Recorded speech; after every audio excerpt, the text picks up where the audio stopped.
Hello everyone. इस video में हम देखेंगे इकोलॉजी एंड इन्वायरमेंट। तो हम वीडियो के साथ शुरू करते हैं। इकोलॉजी क्या है? Ecology is the branch of science ecology is the branch of environmental science that deals with the study of interaction between the organisms and their environment. Ecology एक ब्रांच है इन्वायरमेंटल साइंस की जिसमें हम study करते हैं interaction between the organism किसी भी organism और इन्वायरमेंट के बीच में हम क्या इंटरेक्शन है उसको अध्ययन करते हैं। The term ecology was coined by Ernest Haeckel 1866। 1866 में अर्नेस्ट हेकल ने सबसे पहले इकोलॉजी टर्म को क्वाइंड किया। ये है लेवल ऑफ इकोलॉजिकल ऑर्गेनाइजेशन की हायरार्की। तो सबसे छोटी चीज जो होती है ह्यूमन बॉडी में वो हमारी होती है सेल, और ढेर सारे सेल मिला के सेल टिश्यूज बनाते हैं, और ढेर सारे सेल टिश्यूज मिला के ऑर्गन सिस्टम बनाते हैं, ऑर्गन सिस्टम मिला के एक ऑर्गेनिज्म का निर्माण करते हैं।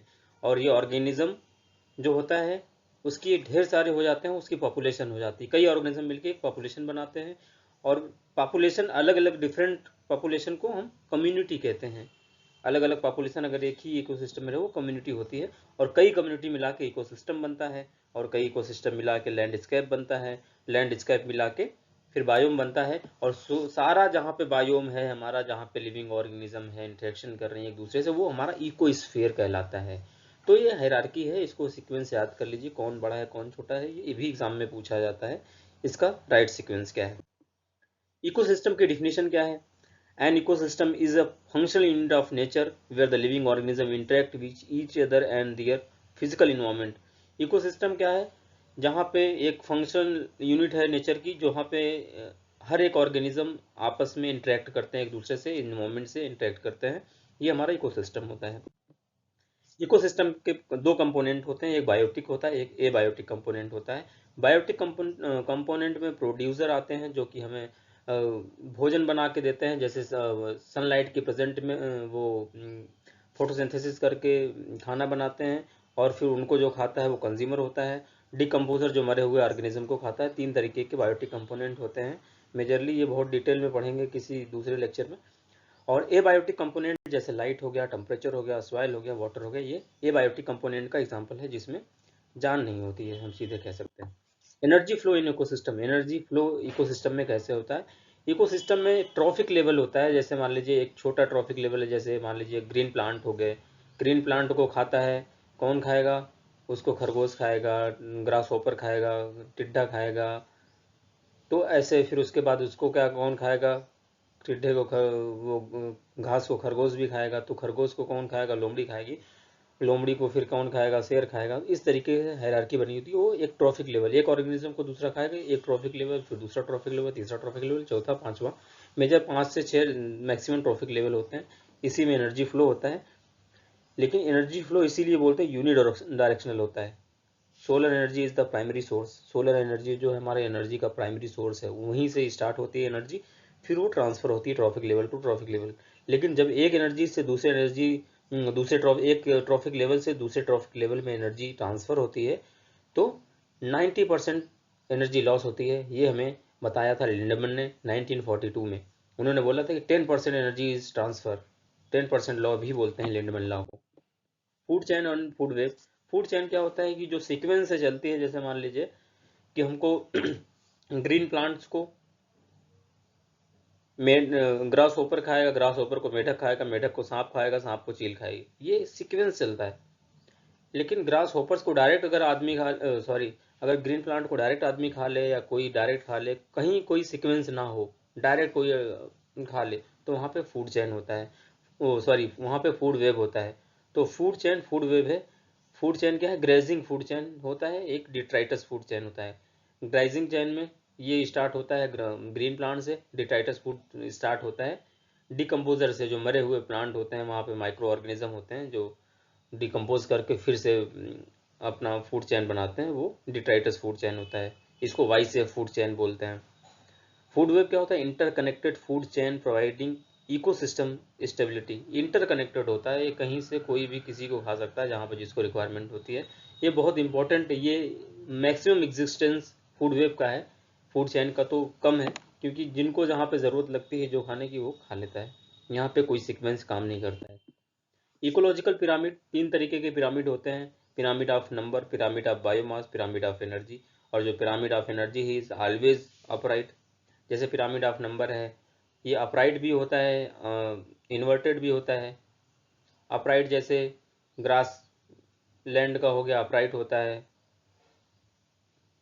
फॉरेस्ट इकोसिस्टम का अपराइट होता है, और पॉन्ड इकोसिस्टम का इन्वर्टेड होता है। इसी तरीके से पिरामिड ऑफ बायोमास है, बायोजियोकेमिकल साइकिल। इन्हीं सब इकोसिस्टम को मेंटेन करने के लिए बायोजियोकेमिकल साइकिल का बहुत इंपॉर्टेंट रोल होता है। कार्बन साइकिल, इसमें कई तरीके की साइकिल हैं। जैसे कार्बन साइकिल सबसे मेन 4 साइकिलें होती हैं। Carbon cycle, nitrogen cycle, phosphorus cycle, hydrological cycle. This cycle maintain the nutrient balance in the ecosystem. इनका बहुत इंपॉर्टेंट रोल होता है nutrient balance in the ecosystem में। पॉपुलेशन इन इकोलॉजी, और इकोलॉजी में पॉपुलेशन जो है, उसको पॉपुलेशन क्या है? Group of individual of same species living in the area. कोई भी स्पीसीज पॉपुलेशन, कोई भी स्पीसीज, एक ही इंडिविजुअल की कई स्पीसीज, वो पॉपुलेशन कहलाती हैं एक पर्टिकुलर एरिया में। उनकी कैरेक्टरिस्टिक होती है पॉपुलेशन डेंसिटी। जैसे हो गया, जैसे मान लीजिए पॉपुलेशन डेंसिटी कितनी है, हमको ये टोटल नंबर ऑफ ऑर्गेनिज्म कितने हैं ये हमको पता रहना चाहिए, और एक पर्टिकुलर पॉपुलेशन कितनी है तो हम पॉपुलेशन डेंसिटी निकाल लेते हैं। जैसे मान लीजिए 20 अलग अलग ऑर्गेनिज्म हैं और एक की पॉपुलेशन 15 है, 15 डिवाइडेड बाई 20 इंटू 100 आपका पॉपुलेशन डेंसिटी निकल आएगी। नेटेलिटी, नेटेलिटी क्या है? कितना बर्थ रेट है, कितने ऑर्गेनिज्म पैदा हो रहे हैं, कितने ह्यूमन पैदा हो रहे हैं, तो ये हमारी नेटेलिटी कहलाती है। मोटेलिटी, कितने मर रहे हैं। अगर नेटेलिटी ज़्यादा है, मोटेलिटी कम है, तो इसका मतलब कि धीरे धीरे पॉपुलेशन ग्रोथ होगी। और मोटेलिटी ज़्यादा है, नेटेलिटी कम है, तो पॉपुलेशन कम हो जाएगी। एज स्ट्रक्चर क्या है? हर ऑर्गेनिज्म का, हर एक पॉपुलेशन का अलग अलग एज स्ट्रक्चर होता है। जैसे आदमी की एवरेज एज लाइफ हो गई है 70 ईयर, ऐसे बिल्ली की अलग है, कुत्ते की अलग है, बंदर की अलग है, सबकी एज स्ट्रक्चर होता है। तो उसी पे भी डिपेंड करता है कि पॉपुलेशन कितना सर्वाइव करेगा, कितना नहीं करेगा। पॉपुलेशन ग्रोथ, दो तरीके की ग्रोथ कर्व हैं। एक एक्सपोनेंशियल ग्रोथ होती है जो कि सीधे ग्रोथ हो जाती है, फिर जाके कैरिंग कैपेसिटी, मतलब कि फिर जाके एकदम इक्वल लाइन आ जाती है। जे शेप्ड कर्व होता है, वो एक्सपोनेंशियल ग्रोथ होती है, मतलब बहुत फास्ट ग्रोथ होती है। दूसरा लॉगिस्टिक ग्रोथ होती है, जो एस शेप कर्व बनता है, धीरे धीरे धीरे धीरे बढ़ती है, फिर धीरे धीरे डिक्लाइन हो जाती है। जैसे बढ़ती है ऐसे डिक्लाइन हो जाती है, क्योंकि उसमें कैरिंग कैपेसिटी बहुत रोल प्ले करता है। एक बार जैसे मान लीजिए किसी 2 ऑर्गेनिज्म है, खरगोश को कौन खाएगा? लोमड़ी खाएगी, लोमड़ी को खाएगा शेर। जब बहुत ज़्यादा खरगोश हो गए, पॉपुलेशन बढ़ गई जे शेप में, फिर जब पॉपुलेशन घट जाएगी तो लोमड़ी कम हो जाएंगी। तो लोमड़ी क्या करेगी? धीरे धीरे वो भी बढ़ जाएगी, उसको फूड नहीं मिलेगा, तो फिर उसको शेर खाता रहेगा, तो फिर भी लोमड़ी की संख्या घट जाएगी।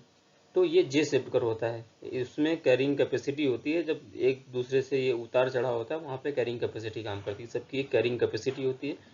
इसीलिए भी कोई भी पॉपुलेशन इतनी भी ज़्यादा नहीं हो सकती कि वो बिल्कुल बहुत ज़्यादा हो जाए। आदमी, इंसान की अगर पॉपुलेशन देखें, अगर एक टाइम के बाद वो भी करता है यार इतनी महंगाई हो गई, इतनी फूड सिक्योरिटी है, कम बच्चे पैदा करो, तो वो भी अपने आप रोक लेता है। ये नेचुरल है, कैरिंग कैपेसिटी होती है हर एक ऑर्गेनिज्म की पॉपुलेशन की इंक्रीज होने की।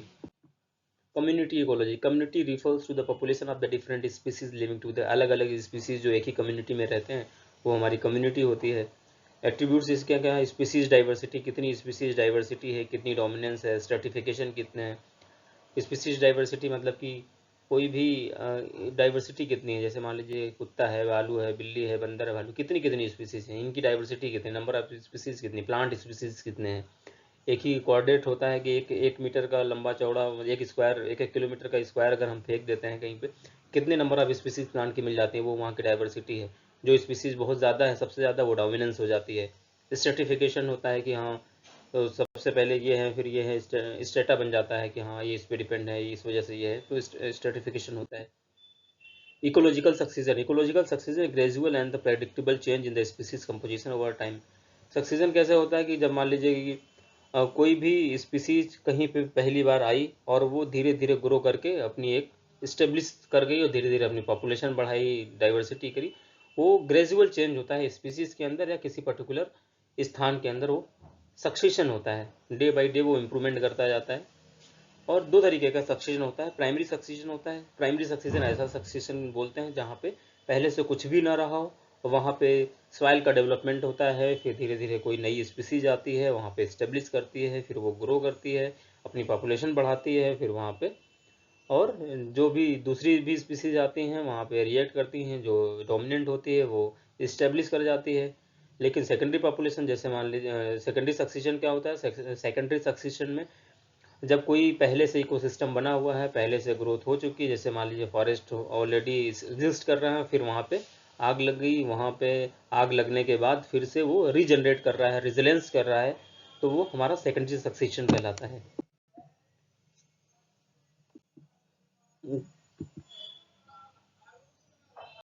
Thank you.